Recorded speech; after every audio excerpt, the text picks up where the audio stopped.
which we have the Prime Minister of Georgia, Irakli Garibashvili, and I think we will have behind us, not his big brother, but his big sister, we'll have the President of Moldova, Maya Sandu. Maya, it's great, Madam President, it's great to see you. Thank you for joining us. We're going to have this very conversational, and we will forget that you're actually not in the room. We're going to make this very much like you are in the room. Thank you for joining us. Mr. Prime Minister, why don't you have a seat? If I can ask the gentleman in the front to take a seat, please. Great, thank you. And thank you all. And I'm going to encourage everyone to post your questions on the app, the GLOBSEC app. These are fed to me right here in this. We'll also be taking questions in this room, and we'll try to be as interactive as we can. We've got a good 40 minutes that we can have a very solid discussion on solidifying the neighborhood partnership with Eastern allies, which is really to look at two of the key nations that really have been on the fault lines for a long time. As I look at the Prime Minister here, Prime Minister Garibashvili, in a way, the foreshock of much of what has been discussed at GLOBSEC with Russia's incursion into Ukraine, the foreshock of that is Russia's incursion into Georgia in 2008. As I look at the president in Moldova, we can't help but notice that many people worry about the future course of Moldova, and that's what makes this discussion about inclusion in the EU, inclusion in NATO, inclusion in international institutions so vital and important. So let me just start with the Prime Minister, and it's great to see you. I'd like to just know, as we sit in this highly tense time, what's your up-at-night issue? What is your biggest burning priority as you look at your desk every day that you have to solve? First of all, thank you very much for inviting us. It's a great opportunity to talk about the Georgian story, Georgia's achievements, problems and challenges that we have in our country. So, first of all, I want to tell you very briefly Georgian experience and Georgia's story.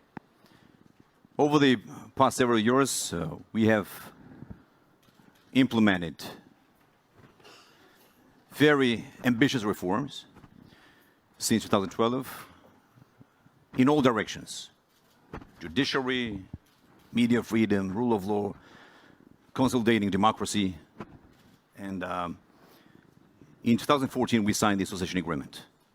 And this is a master plan for our country, a master plan for Georgia's Europeanization and modernization. And since then, of course, we have achieved some tangible results. And I'll tell you a few examples.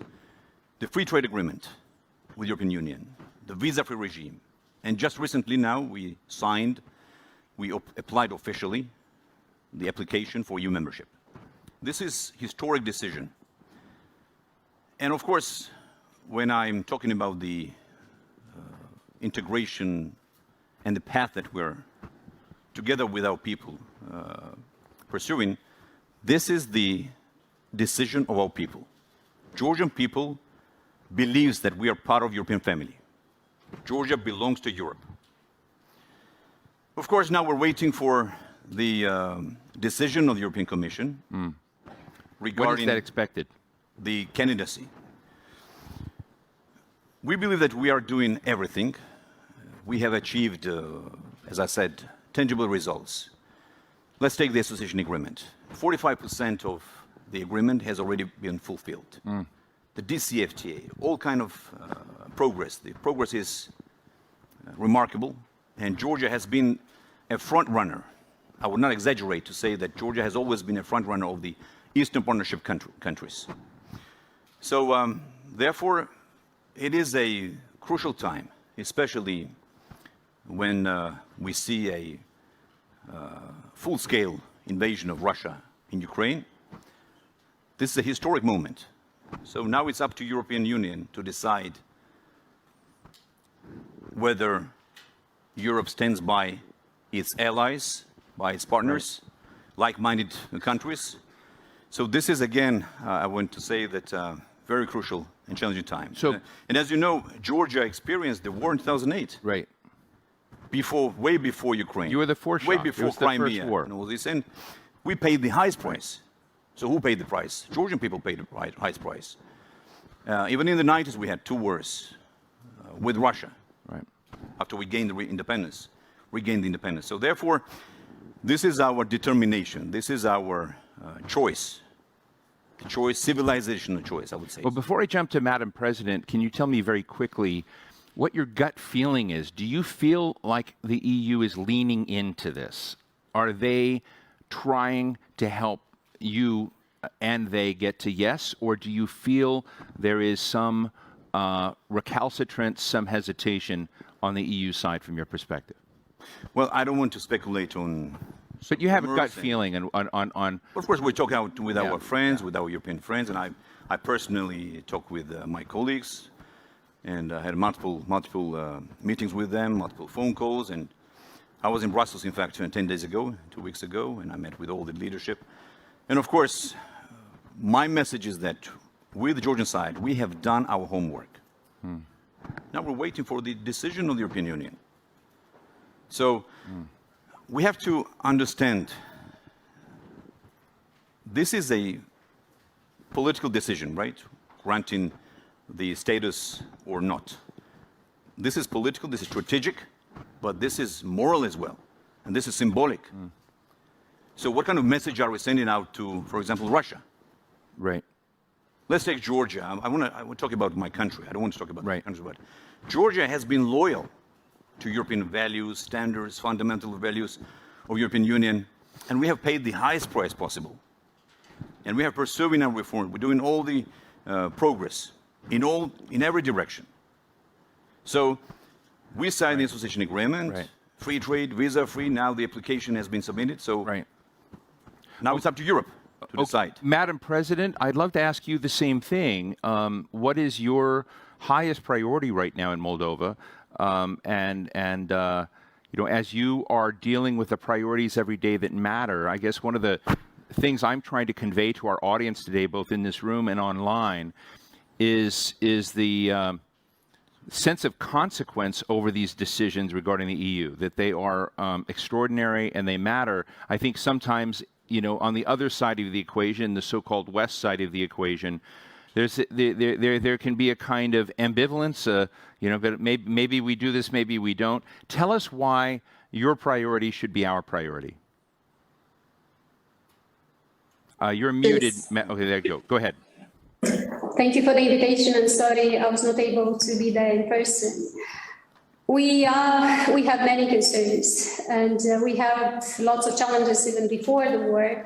Now the external crises are making things even more difficult. Of course, safety and security are big concerns for us, given that we are very close to the war zone, the economic hardship, the energy crisis. All these problems are serious problems for Moldova, as they are for many other countries. We're also trying to do our part in terms of helping the Ukrainian refugees. But when we talk about why this decision, a positive answer to our application, a positive answer from the EU is important to us, it is important because our democracy depends on that. Because in our part of the world, in our region, democracy long-term can survive only if Moldova, Ukraine and Georgia will become part of EU. Such are the realities of our region and such are the realities of the geopolitics. We have been dreaming of becoming a EU member for a long time. We have been planning to submit the application. Of course, we submitted it now in this dramatic situation because things became more evident that we can be safe, that we can save our democracy, that we can make plans in Moldova only if we become one day part of the EU. And remaining in this buffer zone, in gray area, is a very bad news for us, and that's why we're trying to get a positive sign from EU. And it's also important short term, especially since we are facing the security challenges. I have to answer people every day, young people, journalists, investors. When they ask me, are they safe? I tell them they're safe today, but I'm not sure what's going to happen in 2 or 3 months from now. And to convince these people to give themselves a chance in Moldova, and we need them because Moldova already lost 1 million people, and to make the country attractive and to convince these people to continue to help us with reforms, and we have many things to do. I need to give them, we need to have good news for them. And the good news would be the light at the end of the tunnel, that even though the country is not in a good situation now, the region is very unstable, and unfortunately it will continue to be unstable for some time. Having the clear plan and having the status candidate would send a signal to all these people that even though things are very difficult today, they're going to be difficult tomorrow. One day, Moldova is going to become part of the safe world. Madam President, let me ask you this question. I'm going to try to be tactful. Do you find your interlocutors on integration with the EU, as I asked the Prime Minister, bought in, leaning in, trying to help? Or do you find them in America, and you graduated from the John F. Kennedy School in Harvard, so that you're getting a lot of thoughts and prayers from the West, which means not much, with all due respect to our member of the clergy here in the front. But are you getting thoughts and prayers for Moldova's future, or are you getting tangible, helpful, proactive partnership? We have been getting support from you all these years. When we were fighting against an oligarchic regime and trying to save democracy, EU was next to us helping. EU is helping today when we are facing the refugee crisis and the consequences of the war in Ukraine. I do understand this is a difficult political decision, and I do understand that different countries have different views. At the same time, this is a geopolitical decision, and it should be seen like that, because just granting us the candidate status doesn't mean accepting us into EU. We're not looking for a shortcut. We recognize we have a long way to go. All our counterparts in EU see that our reform efforts are genuine, and we are working hard on reforming justice, and we are very committed on fighting corruption and building strong institutions, because corruption has been a big problem for the country, and we are committed and we're working hard on improving business environment. So our counterparts in EU do see our efforts as genuine. Their concerns are of a different nature, but again, as I said, we're not looking for shortcuts. They should see this as a geopolitical opportunity, and they just should give us the chance. And then it should be the meritocracy, and the countries which have the chance will have the time to show how quickly they can implement the commitments that they've made towards EU. So this is what we're asking. We're asking for this chance. Let me ask you a question, Mr. Prime Minister, and again, I'm going to try to be tactful here, but I think a lot of concerns in Europe, in the EU, which is a values-based agreement across these nations, is that nations sometimes get in and that the values arrangements they had made are ones they forget. And it becomes complicated in that relationship. We don't have to call out nations in this particular case, but some are pretty close to here. And so I guess in that arrangement, how does that affect the the solvency, if you will, of what you're talking about, a values-based agreement, of bringing Georgia forward so that you can communicate that Georgia will not be a nation that slips in those commitments? Well, first of all, I think we have to make it very clear. So today we are talking about the candidacy, right? About the candidate status. Right. We're not talking about the membership. Right. We understand, as President also mentioned, we're not we're not looking for a shortcut, or we're not looking for something that is for granted, for free. We understand it's a long process. Right. We understand we have to continue all our reforms, and we took commitments. We'll continue all these reforms.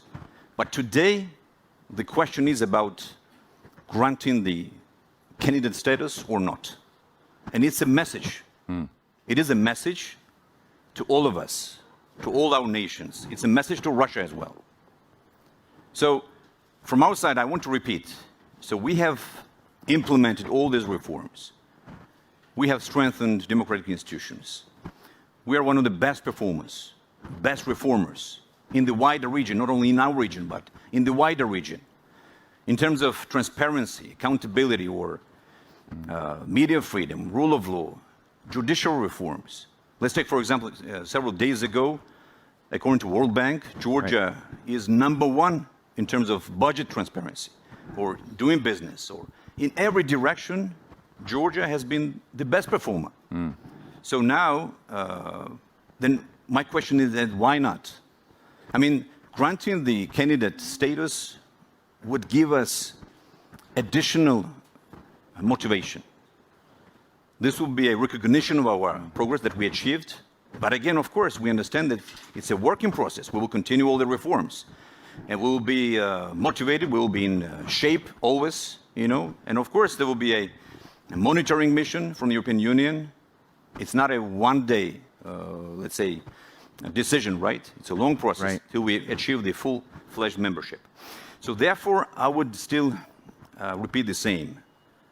We expect wise decision from the European Union. Because let's be very open and frank here. Russia, when invaded Georgia in 2008, at that time the world thought maybe the context was different and this and that. Let me remind everyone that since 2008, no one in this world imposed sanctions on Russia. No one.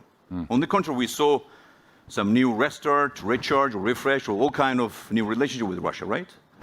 In 2014, the world was shocked. So in your view, that became a green light? That's right, when Russia annexed Crimea.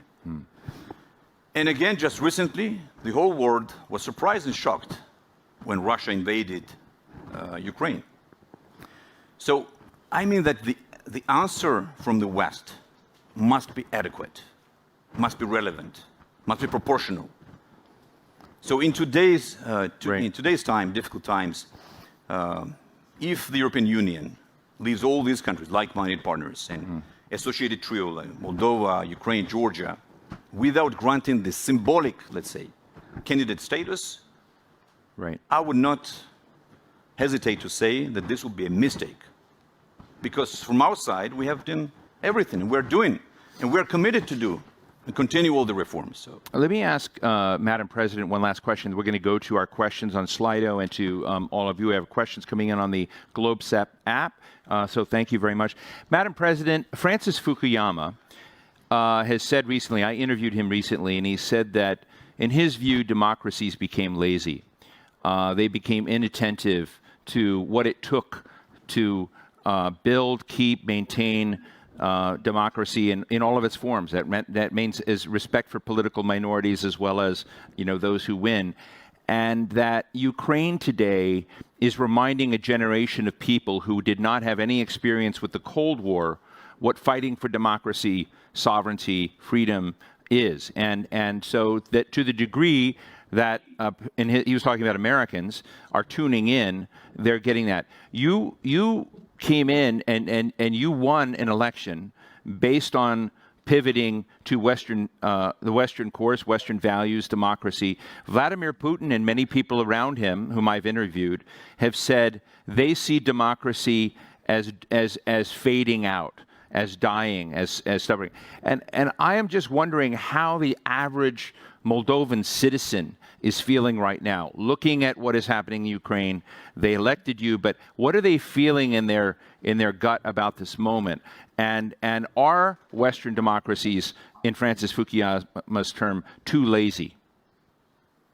Well, it is true that we have to fight more for democracy, that things are not given for granted. But in my country, we have been fighting for democracy all these years, especially because we are in this gray area, in this buffer zone. And I am actually proud of the Moldovans because we haven't allowed an authoritarian regime to settle here for years. Yes, that was not easy. We had to fight in the streets. We had to, even to build political parties from scratch, like I did together with my team, and to prove what real democracy means. And to us, we had to prove that democracy is about transparent and legal financing of political parties, that democracy can be done without the ownership of TV channels and so on. So we actually had to show to people what democracy is, and it can be done through clean politics. And we got people's support for this type of political parties and for this type of governance. But then now we have these huge external challenges. So, of course, there is the risk that Moldovans can be disappointed even after so much effort in such a difficult environment and in a difficult region, we will not get enough support to stay part of the free world. Right. But yes, I do believe that the entire world, no matter whether you are in a developed, consolidated democracy or in a fragile democracy like Moldova, will have to increase our efforts to defend democracy. And I believe that this is what this decision of the EU is about when I say that this is a geopolitical decision, because this is about helping 3 more countries to stay part of the democratic world, or just leaving them, and then we don't know what would be the chances. As I said, in this part of the world, the sustainability of the democracy depends on the EU decision. Did you want to respond? Yes, I would add a few more words regarding Georgia's wish to become a member of the European Union. We're talking to European friends, and I want to make it very clear. Georgia is not a country which is asking always for something for free, something for granted, but we do also contribute. And I'll give you a few examples. Several years ago, we decided to send our troops to Central African Republic. This was a hard decision, difficult decision, because why? Is this your first out-of-area deployment of troops? That's right. This was an EU-led operation in Central African Republic, and this was a difficult decision. We sent 1 battalion. More than 500 troops were sent to Central African Republic to help our European friends. So what I mean is that we always contribute, and we Georgia and Georgians are always where Europe needs us, where the world, where the international community needs us. Or let's say NATO, let's take NATO operations and Georgia's participation in NATO operations. In Iraq, in Afghanistan, we have 2,000 troops. Right. More than 35 our brave soldiers died, sacrificed their lives to this international idea to fight against terrorism and to fight for the peace and security, to the global peace and security. Right. So I mean that, and more than 500 soldiers were severely injured. So my last comment is that Georgia is not asking for something for free, for granted, but we are asking for fair treatment. Let me pose a question, both of you, from Anton. Excuse me, Anton, this is going to be a tough one. Bendar Zevsky. He asked, could you comment, please, on the public opinion in your countries towards Russia and the European Union, and if the polarized public can destabilize the situation in Moldova and Georgia? And I should just add, both of you have Russian troops within your national boundaries. So does that become something that helps you in your efforts to promote democracy in the areas of the country that they do not occupy, or does it become a constant challenge and threat and reminder? Let me start with Madam President. Well, the polls show that today between 60 and closer to 70% of Moldovans would like the country to become a member of the EU. We had an important share of population which wanted good relations with Russia. Things have changed since Russia started the aggression against Ukraine, so this figure has reduced. But we do have a strong popular support for the EU integration agenda. And this is despite the propaganda, and Moldova has been subject to to extensive propaganda. We are trying to take measures now to protect people, but of course this is a problem not easy to solve. Of course, the Russian troops on our territory are a big problem. This goes against our constitution, against our independence, and this is the vulnerability, especially now with the war in Ukraine. This has become a much bigger problem. We are trying, of course, to do our best to keep things quiet, but that's a very big problem for us. Thank you. Mr. Prime Minister? Well, I have to say that more than 80% of Georgian population support European integration. Euro-Atlantic integration. And I have to say that this is the choice, again, I want to repeat, of our people. And we didn't start this journey just 30 years ago.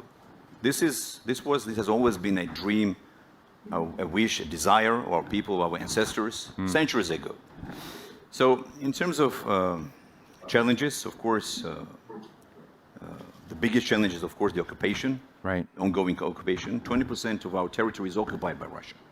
And we live together with the Russian troops on our territory. They're based 40 kilometers away from my office, from the capital city, Tbilisi. So therefore, of course, Georgia is vulnerable. Of course, Georgia is in a very difficult situation. But regardless, of course, we have been very loyal to our fundamental, let's say, principles, values, and to our dedication to become a member of the European Union and NATO. So therefore, I have to repeat again. Do you train your citizens in the kinds of potential combat you're seeing unfold in Ukraine right now, worrying that Russia may step over those lines? I think it's been impressive. When I was in Estonia recently, in Tallinn, they're training their people, their regular citizens, in the kind of potential combat that you're seeing in Ukraine today. And I'm just interested in if training you're doing to that. do what? To counter to fight if you get invaded, if you get... Well, unfortunately, no one experienced the war with Russia in the European Union. We experienced this 3 times already.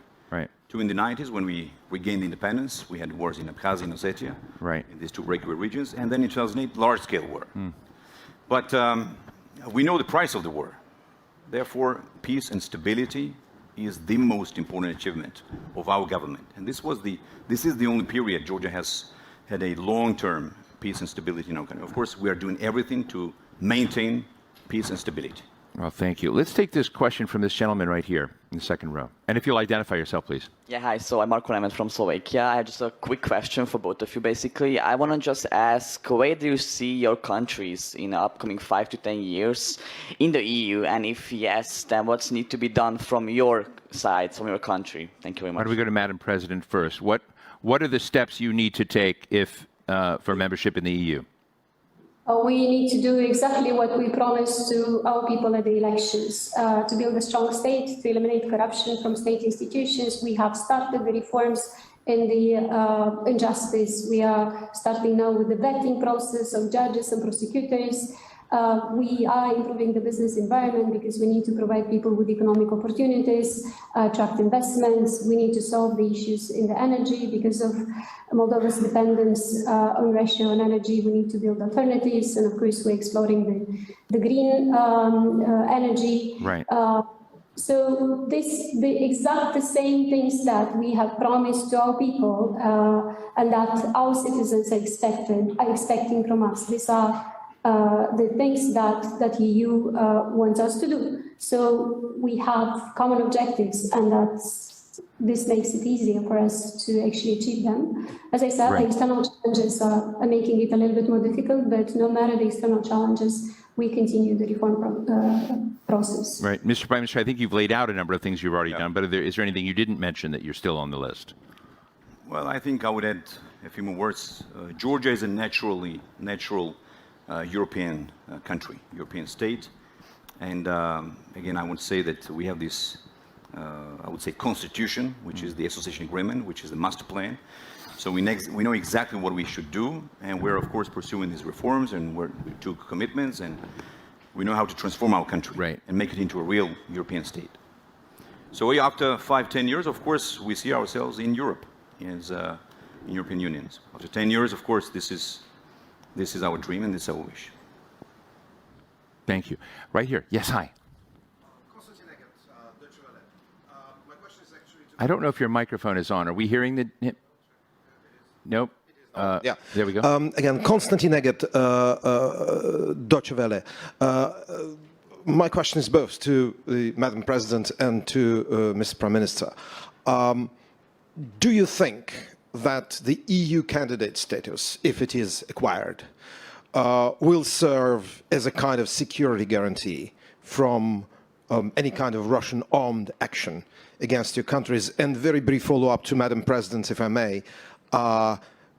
Do you think, or rather, do you count on Romania coming to your aid in case of Russian military action? Thank you. Mulțumesc. Madam President?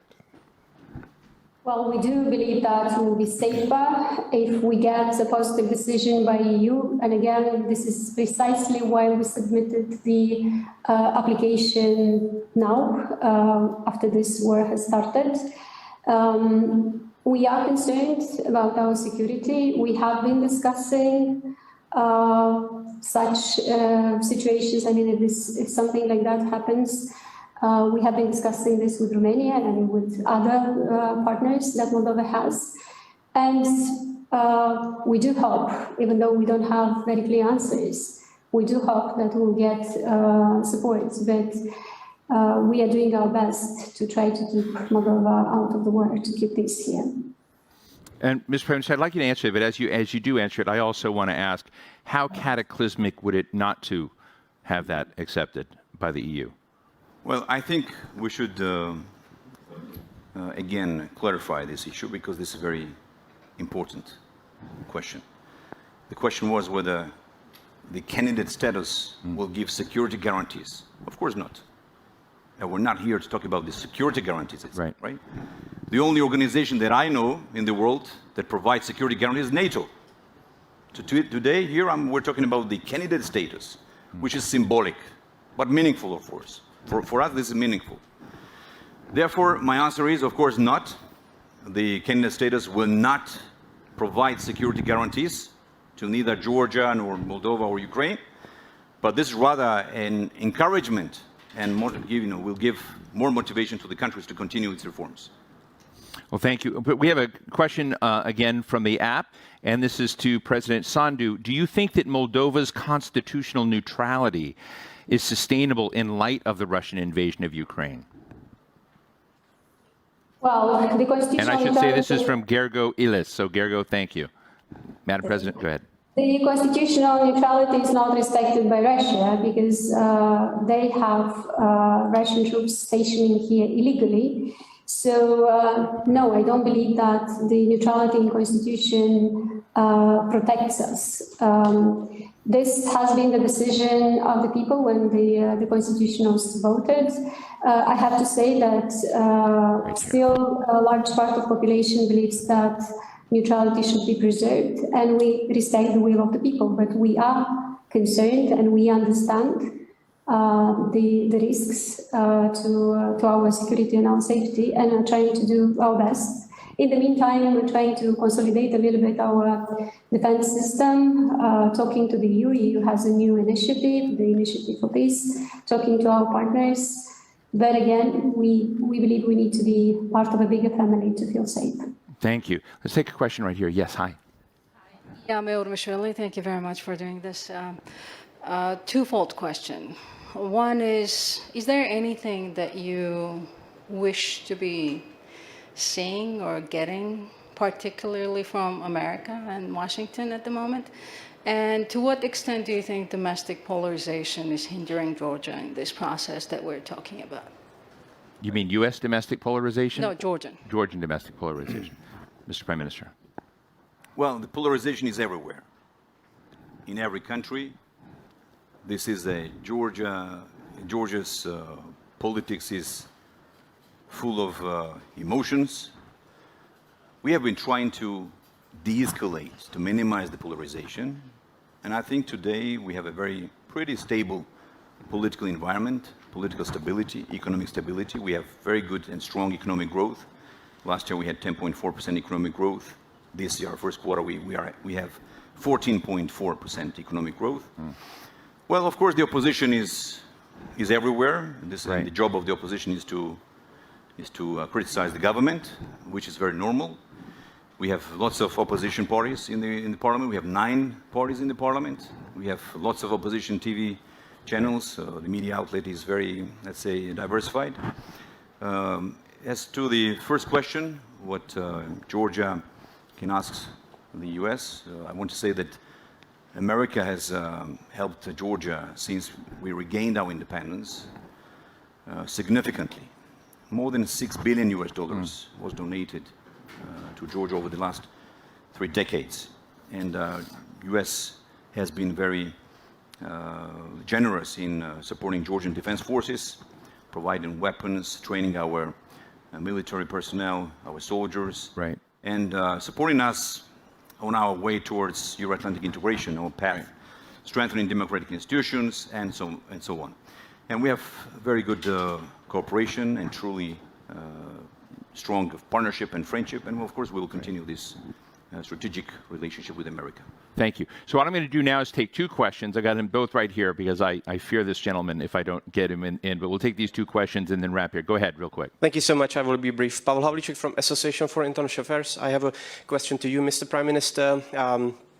You said that you like to talk about your country, right, and that you also asked us why Georgia shouldn't be given, why not to give Georgia candidate status. My question is, and I will be taking us back to last year actually, 11th of July, when a journalist and cameraman was killed in the middle of Tbilisi during the Tbilisi Pride when attacked by the far-right riots. Your government did nothing to protect the activists.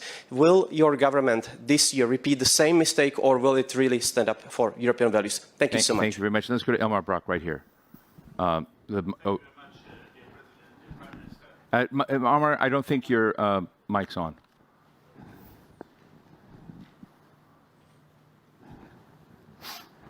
Technology is nothing for man. Okay. Good friend, go ahead. Dear President, dear Maya, dear Prime Minister, I think candidate status should be given. And I believe that it's needed that this does not become in the future, especially towards Ukraine, as a negotiation chip of the man in Moscow. But that does not mean membership in the immediate future. What do you think about that the association agreements all 3 countries have, could you develop to something like a European Economic Area, so to have step-by-step progress of the integration process where the citizens of your country feel as a progress, not do the same mistake as we do in the Western Balkans, look only for membership and nothing happens for 30 years? Let me ask Madam President to take that question first. Thank you very much for the support and thank you for the suggestion. I think it's a very good idea. First of all, Moldova benefited enormously from the neighborhood policy. Today, 2/3 of Moldovan exports go to EU. I was just trying to imagine what it would have meant if 2/3 were going to the east, to Russia, like 10 years ago before the Eastern Partnership, and what this would have meant now for the country. So EU is also stability in terms of economy. And by the way, even Transnistria region, which also benefits from the free trade regime with the EU, now exports half of its goods and services to EU. So this is also helping integrating even the Transnistrian region. So I do believe that this is a good idea. I also believe it's a good idea to have this political community that President Macron was talking, if this is a step towards accession and not a replacement. So any such initiatives would, of course, help, and we would support and appreciate them. Oh, thank you. Mr. Prime Minister, feel free to respond to both questions. Okay. Well, first question from the gentleman. First of all, I have to remind you all that in 2014, we adopted the anti-discrimination law to eradicate all kind of discrimination. And to be honest with you, it's not a problem. And of course, in many countries, even in the member states of the European Union, there are some issues, there are some challenges related to these issues. But this information is not correct. The gentleman said that the operator was killed during this confrontation. I don't want to bother you with all the details here, but I will tell you very briefly. The police arrested more than 30 people who attacked the journalists, operators, and they are prosecuted. They are in jail. This is the obligation of the state to protect every single citizen, regardless their orientation or something like that. And again, I want to remind you that the law that exists in Georgia protects every citizen. Regarding the second question from Mr. Bruck, thank you very much. Nice to see you, sir.